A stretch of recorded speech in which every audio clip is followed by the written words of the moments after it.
Suatu hari, para pemuka kaum Quraisy berkumpul dan bermusyawarah tentang siapa yang akan membunuh Nabi Muhammad SAW. Lalu Umar bin Khattab berkata, "Aku yang akan membunuhnya." Mereka berkata, "Baiklah, engkau yang akan membunuhnya." Umar bin Khattab lahir di Mekah dari Bani Adi, salah satu rumpun suku Quraisy dengan nama lengkap Umar bin Khattab bin Nafil bin Abdul Nusa. Keluarga Umar tergolong keluarga kelas menengah, sehingga di masa orang jarang bisa membaca dan menulis. Umar justru telah menguasainya. Umar juga dikenal karena fisiknya yang kuat. Setelah ia menjadi juara gulat di Mekah, pada masa itu, Umar tumbuh menjadi pemuda yang disegani dan ditakuti. Wataknya yang keras membuatnya mendapat julukan singa padang pasir.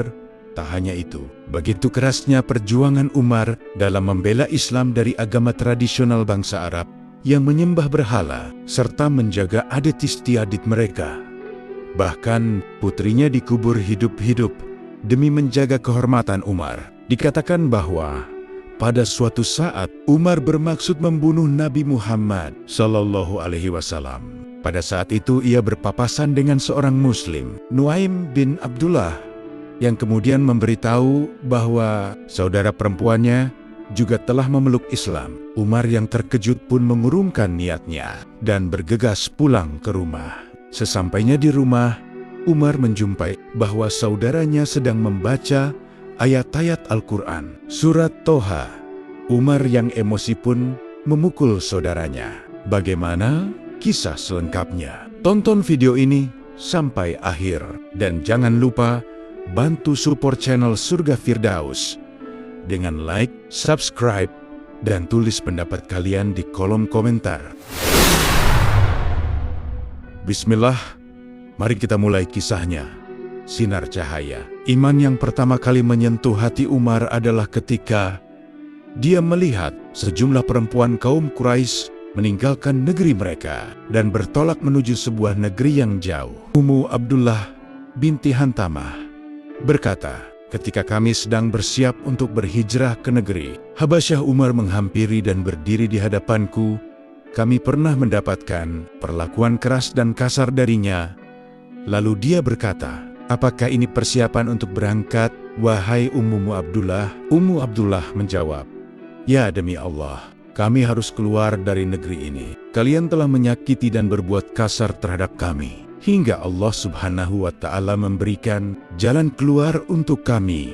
Umar berkata, 'Semoga Allah menyertai kalian.' Aku telah melihat satu kelembutan dari hati Umar yang belum pernah aku lihat sebelumnya ketika putra Ummu Abdullah, Amir bin Rabi'ah, pulang dari suatu keperluan dan diceritakan tentang Umar.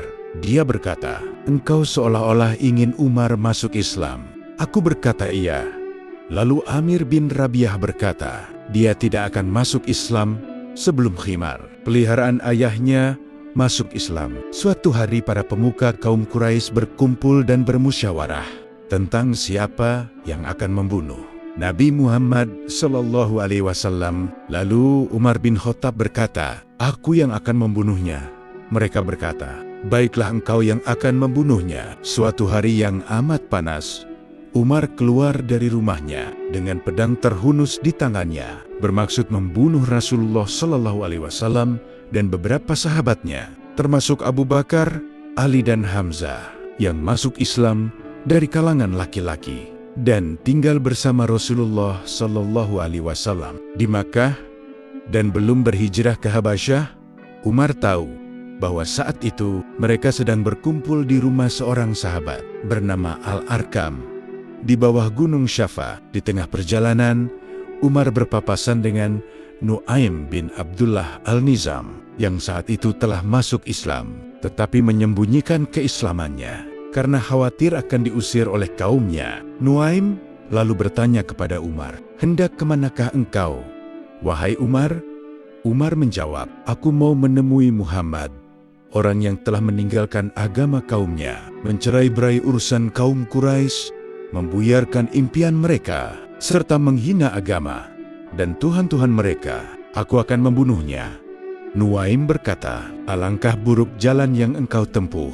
Wahai Umar, engkau telah memperdaya dirimu sendiri. Engkau terbuai dan menginginkan kehancuran Bani Adi. Apakah menurutmu Bani Abdul Manaf akan membiarkanmu hidup jika engkau membunuh Muhammad? Keduanya lalu berdebat hingga nada bicara mereka mulai meninggi. Umar berkata, menurutku, engkau telah berpaling meninggalkan agama nenek moyangmu. Seandainya aku mengetahuinya lebih awal, engkau adalah orang pertama yang aku bunuh. Nuaim mengatakan, aku beritahukan kepada engkau, wahai Umar, bahwa keluargamu dan iparmu juga telah masuk Islam dan meninggalkanmu sendirian dalam kesesatan.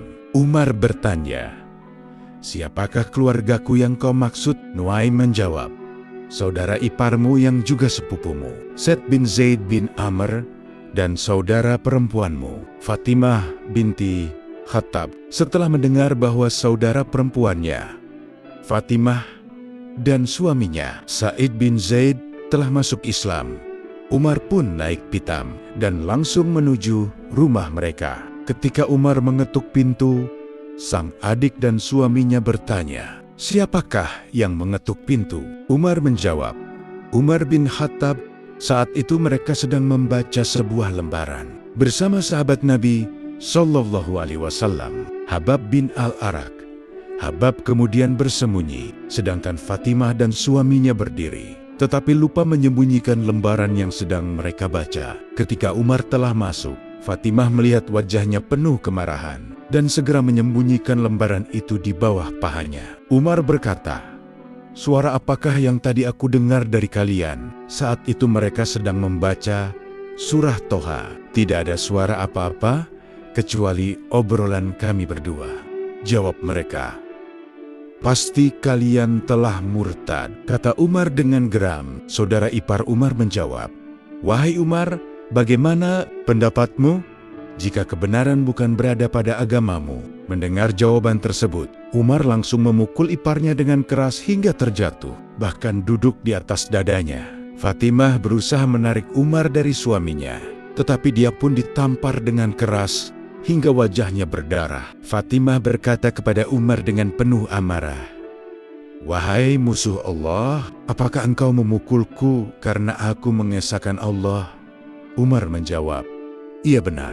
Fatimah berkata lagi, jika begitu, lakukanlah apa yang engkau hendak lakukan. Kami bersaksi bahwa tidak ada Tuhan yang berhak disembah kecuali Allah, dan Muhammad adalah utusan Allah. Kami telah menyatakan Islam langsung di hadapanmu. Mendengar hal itu dari saudara perempuannya, Umar menyesal dan bangun dari dada iparnya. Kemudian duduk dan berkata, berikanlah lembaran yang ada pada kalian kepadaku, agar aku dapat membacanya. Namun Fatimah menolaknya dan berkata, aku tidak mau memberikannya kepadamu. Umar berkata lagi, celakalah kamu, hatiku telah tersentuh oleh kata-katamu. Berikanlah kepadaku lembaran itu, karena aku ingin melihatnya, dan aku berjanji akan mengembalikannya kepadamu. Fatimah berkata, engkau najis, sedangkan Al-Quran tidak boleh disentuh, kecuali oleh orang-orang yang telah bersuci. Bangun dan mandilah, atau berwudu. Lalu Umar pergi dan kembali lagi setelah membersihkan badannya. Fatimah pun memberikan lembaran itu kepada Umar yang berisi surah Toha dan beberapa surah lainnya. Umar mengambil lembaran tersebut lalu membaca, Bismillahirrahmanirrahim, dengan nama Allah yang Maha Pengasih dan Penyayang. Pada kalimat Ar-Rahmanir-Rahim, yang Maha Pengasih dan Penyayang, dia berhenti dan meletakkan lembaran tersebut untuk berpikir sejenak, lalu mengambilnya lagi. Umar terus membaca surah Toha. Kami tidak menurunkan Al-Quran ini kepadamu agar engkau menjadi susah, melainkan sebagai peringatan bagi orang yang takut kepada Allah. Diturunkan dari Allah Subhanahu wa Ta'ala yang menciptakan bumi dan langit yang tinggi, yaitu yang Maha Pengasih, yang bersemayam di atas Arsy. Miliknya lah apa yang ada di langit bumi, di antara keduanya, dan yang di bawah tanah. Dan jika kamu mengeraskan ucapanmu, sungguh Dia mengetahui rahasia, dan yang lebih tersembunyi, Dialah Allah. Tidak ada Tuhan selain Dia. yang memiliki nama-nama yang baik. Al-Quran Surat Toha, ayat 1 hingga 8. Umar berkata, dari hal ini kaum Quraisy telah lari. Umar terus melanjutkan bacaannya hingga ayat, sungguh, aku ini Allah, tidak ada Tuhan selain aku, maka sembahlah aku, dan laksanakanlah salat untuk mengingatku. Sungguh, hari kiamat itu akan datang. Aku merahasiakan waktunya, agar setiap diri itu dibalas dengan apa yang telah ia usahakan. Maka janganlah engkau dipalingkan dari kiamat itu oleh orang yang tidak beriman kepadanya dan oleh orang yang mengikuti keinginannya yang menyebabkan engkau binasa. Surah Toha ayat 14 hingga 18. Umar berkata, semestinya ia mengatakan kalimat ini, tidak ada yang disembah selain Dia. Tunjukkanlah kepadaku di mana Muhammad. Mendengar perkataan Umar, Habab langsung keluar dari persembunyiannya seraya berkata, ketahuilah Umar, aku sangat berharap doa yang dipanjatkan Nabi Muhammad SAW pada Senin lalu menjadi kenyataan. Beliau berdoa, ya Allah, kuatkanlah agama Islam ini dengan orang yang paling engkau cintai. Di antara kedua orang ini, yaitu Umar bin Khattab atau Abu Jahal Ammar bin Hisham. Umar lantas berkata, kalau begitu, tunjukkan kepadaku di mana Muhammad. Karena meyakini ketulusan Umar, mereka lalu memberitahukan keberadaan Rasulullah Sallallahu Alaihi Wasallam. Beliau ada di sebuah rumah di Syafa bersama beberapa sahabatnya. Umar kemudian membawa pedangnya dan bergegas menemui Rasulullah beserta para sahabatnya. Sesampainya di sana, Umar langsung menggedor pintu dan memanggil-manggil. Rasulullah mendengar suara Umar. Beberapa sahabat merasa kaget dan tidak ada seorang pun yang berani membukakan pintu. Mengingat kebencian Umar kepada Rasulullah Shallallahu Alaihi Wasallam, Hamzah bin Abdul Muthalib melihat mereka merasa ketakutan. Dia berkata, ada apa dengan kalian? Mereka menjawab, yang datang adalah Umar bin Khattab. Lalu Hamzah berkata, izinkanlah dia masuk. Jika Allah Subhanahu wa Ta'ala menginginkan kebaikan darinya, dia akan masuk Islam. Jika tidak, membunuhnya sangat mudah bagi kita. Mereka lalu membukakan pintu untuk Umar. Sedangkan Hamzah bersama seorang sahabat lainnya mengawal Umar untuk bertemu Rasulullah Sallallahu Alaihi Wasallam. Kemudian Rasulullah bersabda, izinkan dia masuk. Umar pun masuk dan Nabi bangkit menyambutnya dan menarik baju Umar dengan kuat dan berkata, apa yang membuatmu datang ke sini, wahai putra Khattab? Demi Allah, menurutku engkau tidak akan berhenti sampai Allah Subhanahu wa Ta'ala menurunkan bencana atasmu. Umar segera menjawab, wahai Rasulullah, aku datang kepadamu untuk menyatakan keimananku kepada Allah dan Rasul-Nya serta apa yang dibawanya dari sisi Allah. Maka Rasulullah Shallallahu Alaihi Wasallam mengucapkan takbir, Allahu Akbar. Mendengar hal itu, seisi rumah pun tahu bahwa Umar telah masuk Islam. Para sahabat bangkit dari tempatnya masing-masing. Mereka merasa lebih dimuliakan oleh Allah ketika Umar masuk Islam bersama Hamzah bin Abdul Muthalib dan mengetahui bahwa mereka akan membela Rasulullah Shallallahu Alaihi Wasallam dari musuh-musuhnya. Umar masuk Islam dengan kesungguhan yang tidak ada batasnya dan membela Islam sekuat dia memerangi Islam sebelumnya. Dia berdiri di hadapan Rasulullah seraya berkata, wahai Rasulullah, bukankah kita berada di jalan yang benar apabila kita mati ataupun hidup? Rasulullah menjawab, benar demi zat yang jiwaku berada dalam genggamannya, sesungguhnya kalian berada di jalan yang benar apabila kalian mati ataupun hidup. Umar lalu berkata, kalau begitu, kenapa kita harus bersembunyi? Demi zat yang telah mengutusmu dengan kebenaran Islam, kita harus keluar. Saat itu Rasulullah tampaknya telah berpikir bahwa sudah saatnya untuk mengumumkan Islam secara terang-terangan. Di samping dakwahnya mulai kuat dan mampu membela dirinya, beliau memerintahkan untuk mengumumkan Islam. Rasulullah kemudian keluar dalam dua barisan. Barisan pertama dipimpin oleh Umar, sementara barisan lainnya dipimpin oleh Hamzah. Derap langkah kaki mereka menerbangkan pasir. Jalanan yang mereka lalui sampai akhirnya mereka masuk ke Masjid Al-Haram. Ketika melihat kedua barisan yang dipimpin oleh Hamzah dan Umar, kaum kafir Quraisy tampak muram wajahnya dan merasa gundah. Sejak itulah Rasulullah Shallallahu Alaihi Wasallam memberi gelar Al-Faruq, sang pembela antara hak dan batil, kepada Umar, mengabarkan keislamannya kepada kaum Quraisy. Ketika masuk Islam, Umar bin Khattab ingin mengabarkan keislamannya tersebut kepada seluruh dunia, meskipun harus mendapatkan kecaman dan perlawanan. Abdullah bin Umar berkata, ketika Umar masuk Islam, kaum Quraisy belum mengetahuinya. Maka dia bertanya kepada orang-orang, siapakah dari penduduk Mekah yang paling pandai menyiarkan berita? Dikatakan kepadanya, Jamil bin Makmar al-Jamhi.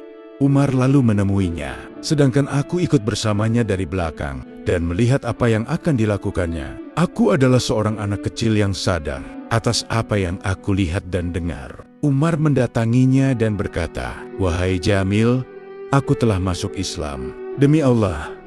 Jamil tidak menjawab apapun. Dia langsung bangkit, menarik baju Umar, dan berdiri di depan pintu Masjid Al-Haram. Lalu berteriak sekencang mungkin, wahai kaum Quraisy, ketahuilah bahwa Umar telah menyimpang. Umar berkata di belakangnya, bohong, yang benar adalah, aku telah masuk Islam.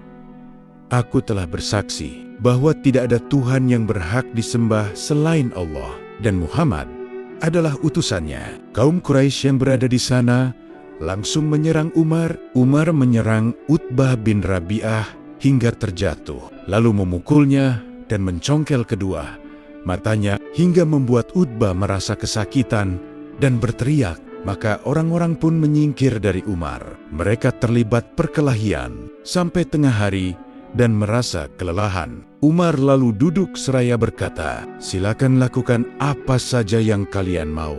Aku bersumpah dengan nama Allah, jika kami berjumlah 300 orang, kami akan meninggalkan tanah ini untuk kalian, atau kalian yang meninggalkan tanah ini untuk kami. Kala itu datanglah seorang laki-laki yang mengenakan pakaian dari sutra berkata, ada apa dengan kalian? Mereka berkata, putra Khattab telah menyimpang. Laki-laki itu berkata lagi, lantas apa masalahnya? Dia yang memilih agamanya sendiri. Apakah kalian pikir Bani Adi menyerahkan temannya kepada kalian seperti ini? Tinggalkanlah dia sendiri. Lalu aku bertanya kepada ayahku di kota Madinah, wahai ayahku, siapakah laki-laki dari kaum Quraisy yang membelamu saat engkau baru masuk Islam? Dia berkata, dia adalah Al-Ash bin Wail Al-Sahmi. Ketika hendak hijrah ke Madinah, Umar memberitahukan kepada Ayasi bin Rabi'ah dan Hisham Ibnul As. Mereka sepakat untuk bertemu di perkampungan Bani Ghafar yang berjarak sekitar 10 mil dari kota Makkah. Jika ada yang tidak di sana pada waktu yang telah ditentukan, berarti dia tertahan dan hendaklah kedua temannya berangkat hijrah. Ketika tiba waktu yang ditentukan, Umar dan Ayasi datang ke sana. Hisham ternyata tertahan dan tidak dapat berangkat. Dia disiksa sehingga kembali ke agamanya yang dulu. Umar dan Ayasi akhirnya sampai di Madinah, lalu singgah di perkampungan Rifa'ah bin Abdul Munzir di daerah Kuba. Sementara Abu Jahal dan Harits bin Hisham, saudara Ayasi, menyusul Ayasi bin Rabi'ah sampai ke Madinah. Mereka berkata, wahai Ayasi, demi Allah, ibumu telah bernazar bahwa dia tidak akan berteduh dan meminyaki kepalanya sampai dia melihatmu. Lalu Ayasi meminta pendapat Umar. Umar berkata, demi Allah, mereka berdua tidak punya keinginan lain selain mengeluarkanmu dari Islam. Hati-hatilah terhadap mereka. Demi Allah, jika ibumu terganggu oleh kutu, dia pasti meminyaki rambutnya. Dan jika panas matahari Makkah membara, dia pasti berteduh. Ayasi bin Rabi'ah berkata, aku akan membersihkan sumpah ibuku. Di sana aku mempunyai uang dan aku akan mengambilnya. Umar berkata, demi Allah, engkau telah mengetahui bahwa aku adalah orang yang paling kaya di antara kaum Quraisy engkau akan aku beri separuh hartaku, dan sebagai gantinya, engkau tidak perlu pergi bersama mereka berdua. Namun Ayyasih tidak menuruti saran Umar, dan lebih memilih pulang bersama mereka. Lalu Umar berkata, jika engkau lebih memilih melakukan apa yang engkau inginkan, ambillah untaku ini. Karena ia unta yang andal dan penurut, tetaplah engkau berada di atas punggungnya.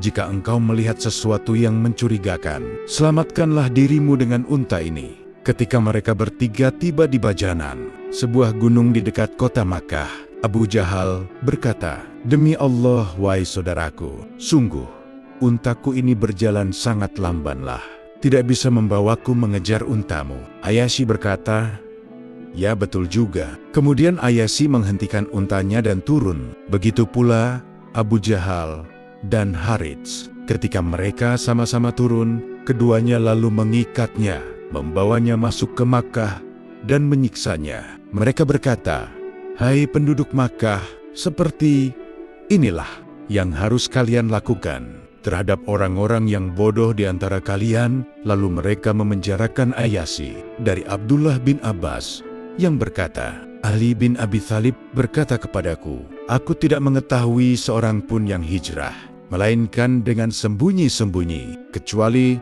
Umar bin Khattab. Umar menyandang pedang dan busur anak panahnya di pundak, lalu mendatangi Ka'bah, tempat kaum Quraisy sedang berada di halamannya. Dia melakukan tawaf sebanyak 7 kali, dan mengerjakan salat 2 rakaat di makam Ibrahim. Kemudian Umar mendatangi perkumpulan mereka satu persatu dan berkata, barang siapa ibunya merelakan kematian anaknya menjadi yatim dan istrinya menjadi janda, temuilah aku di belakang lembah itu. Ali berkata, tidak ada seorang pun yang mengikuti Umar, kecuali orang-orang yang tertindas, hingga dia mengajarkan dan menunjukkan mereka ke jalan yang benar. Detik-detik wafatnya Umar bin Khattab. Dari sini kita melompat kisahnya ke akhir hayat Umar, ketika Umar memohon diwafatkan dalam keadaan syahid. Dari Said bin Al-Musayyab, bahwasanya ketika Umar pulang dari melaksanakan haji, dia membentangkan selendangnya, lalu duduk di atasnya seraya berdoa, ya Allah, usiaku telah lanjut, tenagaku melemah, dan rakyatku tersebar luas. Maka aku memohon kepadamu agar aku dapat mati syahid di jalanmu dan wafat di bumi Rasulmu. Dan dalam riwayat Hafsyah bertanya, kapankah itu terjadi? Umar berkata, akan tiba saatnya kepadaku. Insya Allah belum habis Zulhijjah. Umar pun ditikam. Madan bin Abu Talha berkata bahwa Umar menyampaikan khutbah pada Jumat setelah kepulangannya dari melaksanakan ibadah haji, kemudian memuji dan mengagungkan Allah Subhanahu wa Ta'ala, lalu menyebutkan Rasulullah Shallallahu Alaihi Wasallam dan Abu Bakar. Dia berkata, aku bermimpi dan menganggap itu adalah pertanda akan tibanya ajalku. Aku bermimpi seakan-akan seekor ayam jantan mematukku 2 kali. Sesungguhnya orang-orang menyuruhku untuk mengangkat seorang pengganti, dan Allah tidak akan menyia-nyiakan agama dan kekhalifahannya yang telah mengutus nabinya dengan mengusungnya. Jika ajal menjemputku, urusan ini diserahkan kepada syura musyawarah di antara 6 orang yang ketika Nabi Shallallahu Alaihi Wasallam meninggal, beliau telah ridho kepada mereka. Maka siapa saja di antara mereka yang berbaiat, hendaklah kalian dengar dan taati. Sesungguhnya aku mengetahui akan ada orang-orang yang akan mengacaukan urusan ini, dan aku yang akan memerangi mereka dengan tanganku. Atas dasar Islam, mereka itulah musuh-musuh Allah. Orang-orang kafir lagi sesat. Demi Allah, aku tidak akan meninggalkan sesuatu yang lebih penting bagiku daripada al-kalalah, seseorang yang meninggal dan tidak meninggalkan ayah serta anak. Demi Allah, tidak pernah Rasulullah menegaskan sesuatu kepadaku tentang sesuatu melebihi ketegasannya kepadaku dalam masalah al-kalalah, sampai beliau menusukkan jarinya ke dadaku dan berkata, dan aku bersaksi kepada Allah atas pemimpin-pemimpin negeri, bahwasanya aku mengutus mereka agar mengajarkan kepada manusia perihal urusan agama mereka, dan menjelaskan tentang sunnah Nabi mereka, dan mengadukan kepadaku apa yang tidak mereka ketahui. Seorang penjahat. Dahulu Umar tidak mengizinkan tahanan yang sudah balik untuk memasuki kota Madinah, hingga Al-Mughirah bin Subah, gubernur Kufah, menulis surat kepada Umar. Dia meminta izin kepada sang khalifah untuk mempekerjakan seorang budak yang pandai dalam pertukangan. Budak itu bernama Abu Lu'lu'ah, yang nama aslinya adalah Fairuz. Dia dapat melakukan banyak pekerjaan yang bermanfaat bagi manusia, seperti pandai besi, pengukiran, dan perkayuan. Umar pun mengizinkannya.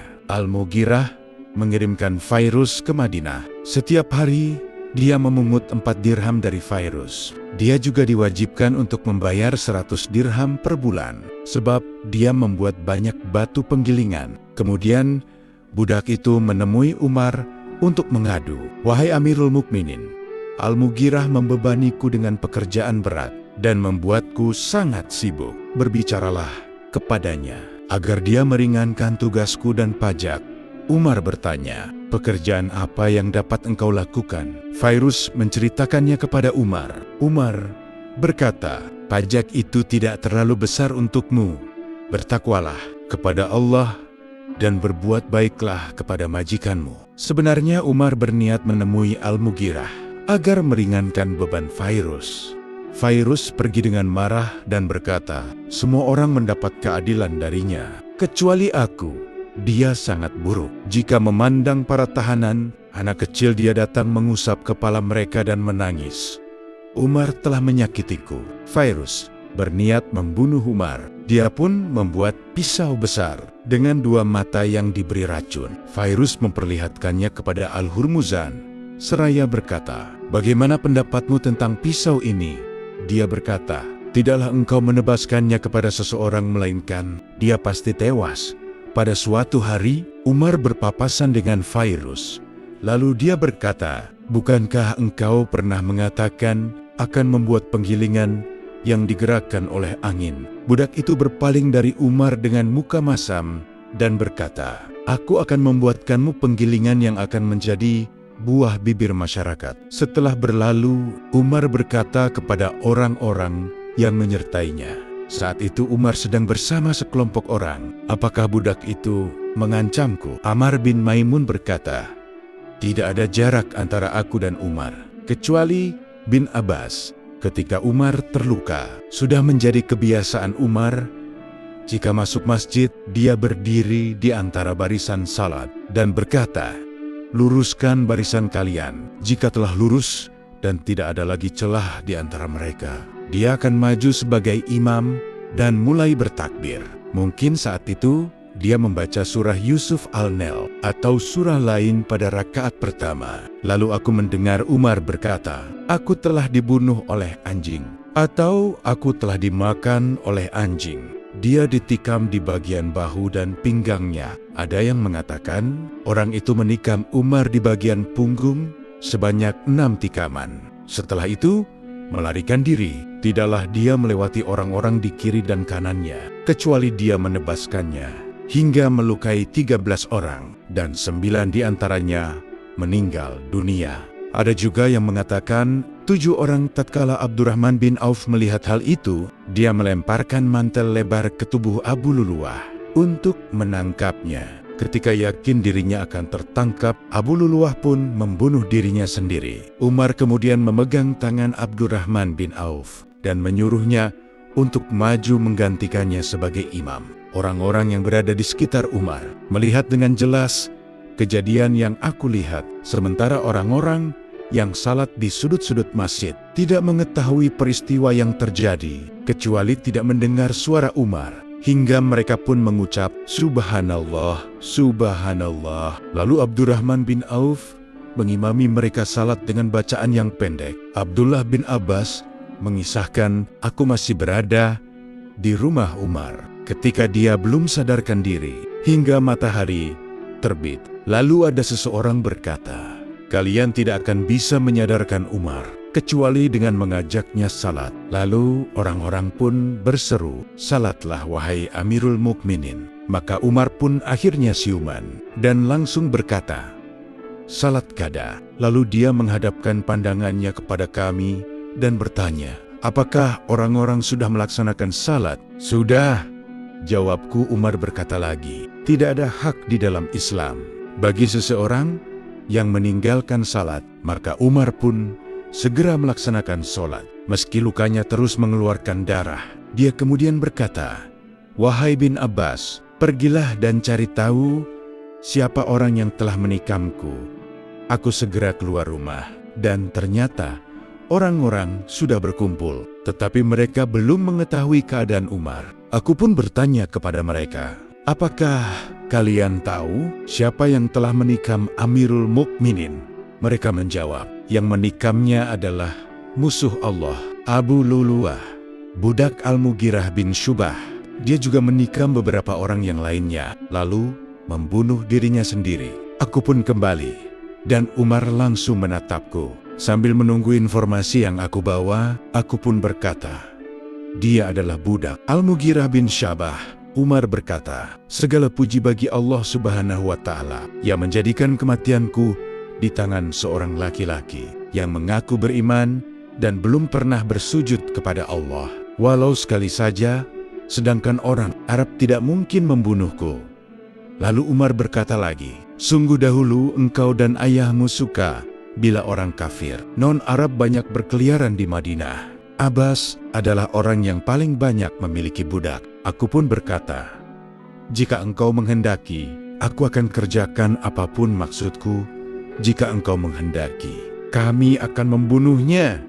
Umar berkata, mana boleh kalian membunuhnya, padahal mereka terlanjur bicara dengan bahasa kalian, sholat menghadap kiblat kalian, dan naik haji seperti haji kalian. Kemudian Umar pun dibawa ke rumahnya. Umar takut hisab hari perhitungan. Ketika ditikam, Umar mengerang kesakitan. Abdullah bin Abbas berkata sambil menghiburnya, wahai Amirul Mukminin, engkau telah bersahabat dengan Rasulullah Sallallahu Alaihi Wasallam dan membaguskan persahabatanmu dengannya. Kemudian engkau berpisah dengannya dalam keadaan beliau ridho terhadapmu. Setelah itu engkau menjadi sahabat setia Abu Bakar hingga engkau berpisah dengannya dalam keadaan dia ridho terhadapmu. Kemudian engkau bergaul dengan sahabat-sahabat mereka dengan baik.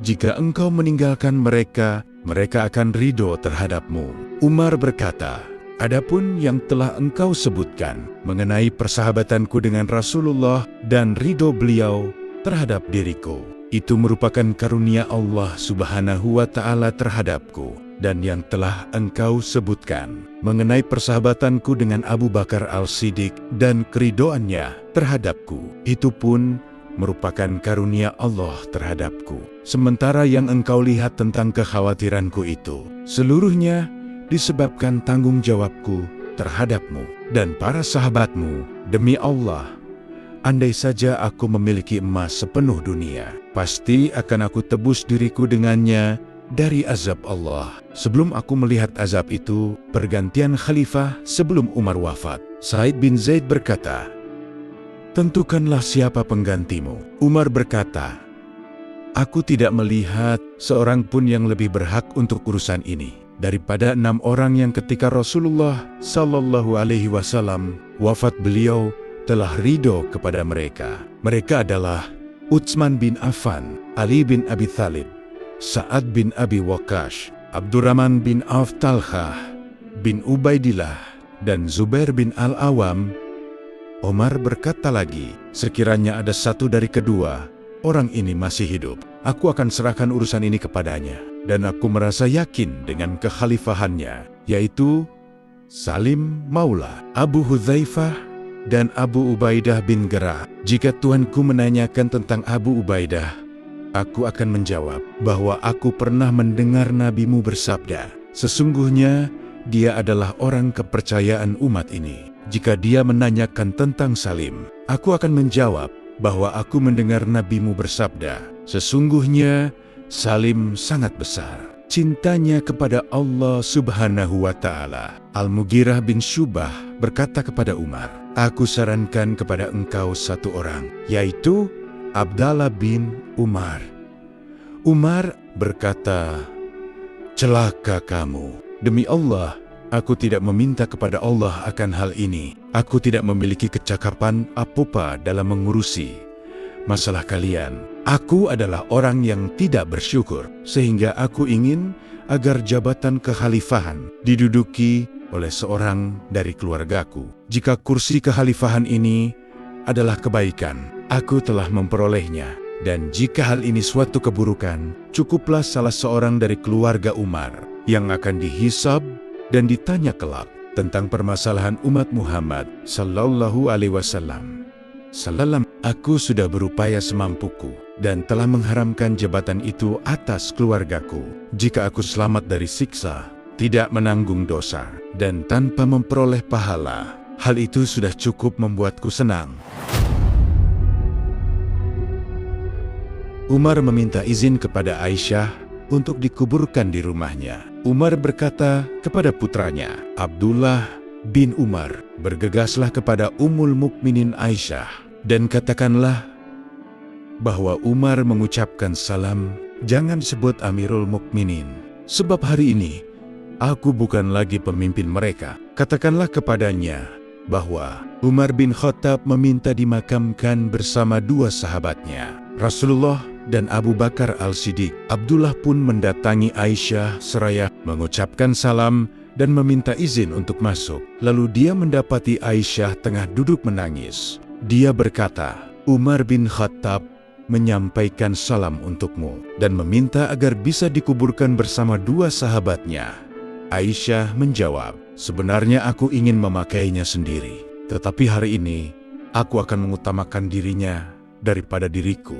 Begitu kembali, Abdullah bin Umar memberitahukan hal itu kepada ayahnya. Umar berkata, "Tolong angkat aku." Seorang lelaki menyandarkan dia di tubuhnya. Umar bertanya, "Apa yang engkau dapatkan?" "Seperti yang engkau inginkan, wahai Amirul Mukminin, dia telah mengizinkanmu," jawab Abdullah.